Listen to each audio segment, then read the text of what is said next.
Okay, so you can see there are different types of booths here.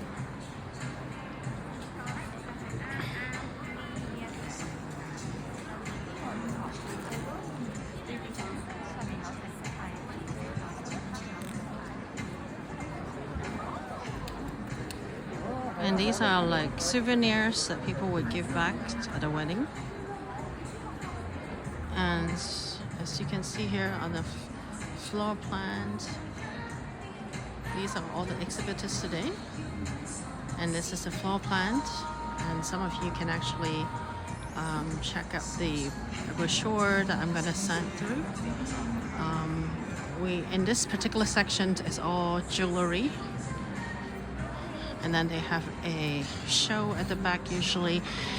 Typical exhibition would have a stage, and then they have keynote speaker or somebody they want to showcase. Sometimes they have fashion show. In this case, they have wedding dresses fashion show so that people can actually sit here and actually watch the gowns and things like that, and so they can actually make the decision through there.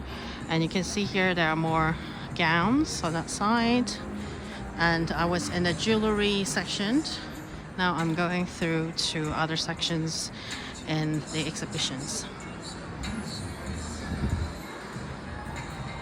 That's another venue from a hotel,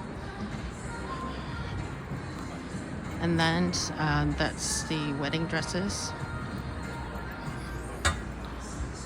and the gowns. So you can actually go through here. This is a session with all the banquet costumes.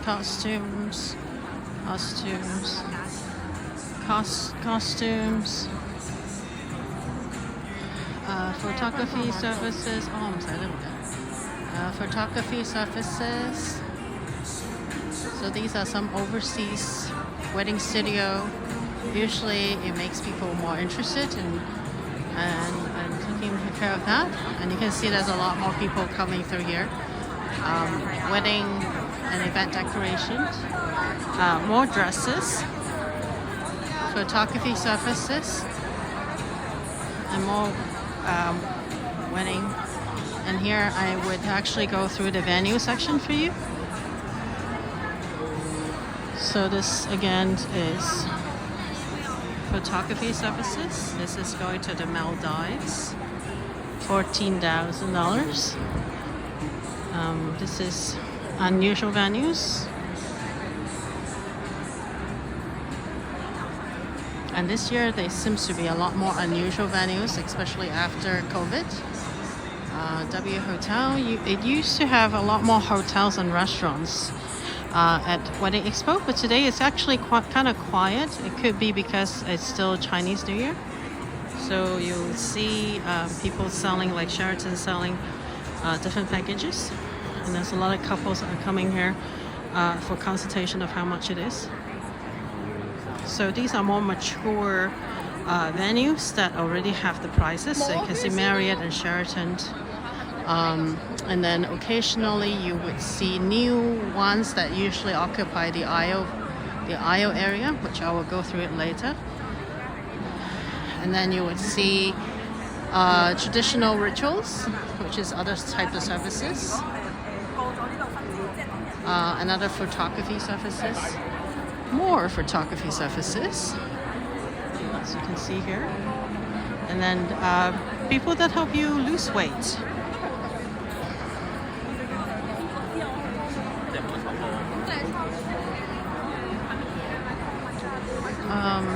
So this is, that's okay. That's okay. So you can see here, and then they would just kind of have different types of services as well. Again, more photography services. Again, in Japan, because it's probably cheaper to go to Japan this year. So this is Bali, which was very popular before COVID. Then they have Korea as well. So the Korean influence is huge.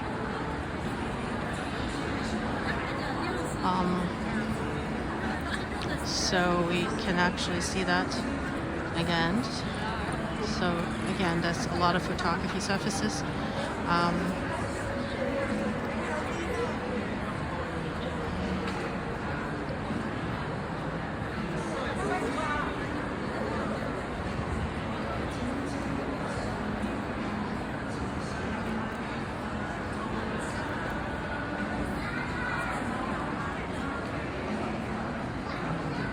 This is One Peking in Tsim Sha Tsui, which is another famous venue, and a lot of hotels.